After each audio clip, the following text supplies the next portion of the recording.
Hi friends, మనం present మీరు Jio fibre connection వాడుతున్నట్టయితే అది పాస్వర్డ్ ఎలా చేంజ్ చేసుకోవాలని ఇప్పుడు ఈ వీడియోలో చెప్తాను మీకు. ఫస్ట్ మీరు మైజీ యాప్ డౌన్లోడ్ చేసుకొని మీ రిజిస్టర్ నెంబర్ని అయితే అందులో హోమ్ అని ఉంటుంది, దాంట్లో ఎంటర్ చేయాలి. దాంట్లో ఎంటర్ చేసిన తర్వాత మీకు ఎన్ని కనెక్షన్స్ అవుతున్నాయో అవన్నీ చూపిస్తుంది. సో మీరు ఇది దేని పాస్వర్డ్ చేంజ్ చేయాలనుకుంటారో ఆ నెంబర్ని సెలెక్ట్ చేసుకోవాలి.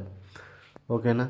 దాన్ని సెలెక్ట్ చేసుకున్న తర్వాత మీకు కింద మై డివైస్ అని కనిపిస్తుంది కదా, ఈ మై డివైస్ని ప్రెస్ చేస్తే అందులో మీకు 2 కనెక్షన్స్ చూపిస్తుంది. అందులో ఏదైనా ఒకటి ఎడిట్ నేమ్ చేయాలి ఫస్ట్.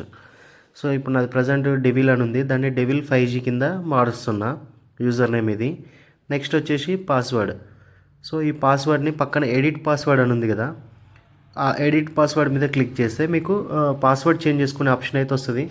ఇక్కడ మీకు ప్రీవియస్ పాస్వర్డ్ని అడగదు, డైరెక్ట్ న్యూ పాస్వర్డ్నే ఎంటర్ చేయమంటుంది. సో మీరు ఇక్కడ చూడవచ్చు, ఇప్పుడు నేను నేమ్ చేంజ్ చేయగానే నాకున్న వైఫై డిస్కనెక్ట్ అయిపోయింది. దాన్ని ఇప్పుడు నేను పాస్వర్డ్ చేంజ్ చేస్తున్నా. సో నాకు ప్రీవియస్ పాస్వర్డ్తో సంబంధం లేదు, ఇప్పుడు నేను ఏదైతే పెట్టాలనుకుంటున్నా అది పెట్టేస్తున్నా. సో ఇప్పుడు నేను మళ్ళీ డెవిల్ @1315 అని పెట్టేసిన. మినిమం 8 డిజిట్స్ పెట్టుకోవాలి. 8 డిజిట్స్ కానీ లెటర్స్ కానీ ఏవైనా సరే 8 నెంబర్స్ కన్నా తక్కువ ఉండొద్దు. మీరు ఫోన్ నెంబర్ పెట్టుకునేం లేదు, మీ నేమ్ పెట్టుకునేం లేదు, ఏదైనా ఏం లేదు, మినిమం 8 అయితే ఉండాలి. సేమ్ ఇక్కడ న్యూ పాస్వర్డ్ కన్ఫర్మ్ పాస్వర్డ్ కింద ప్రెస్ చేసి 2 సేమ్ ఇచ్చేసిన. దెన్ ఇప్పుడు నేను చెక్ చేసుకోవచ్చు.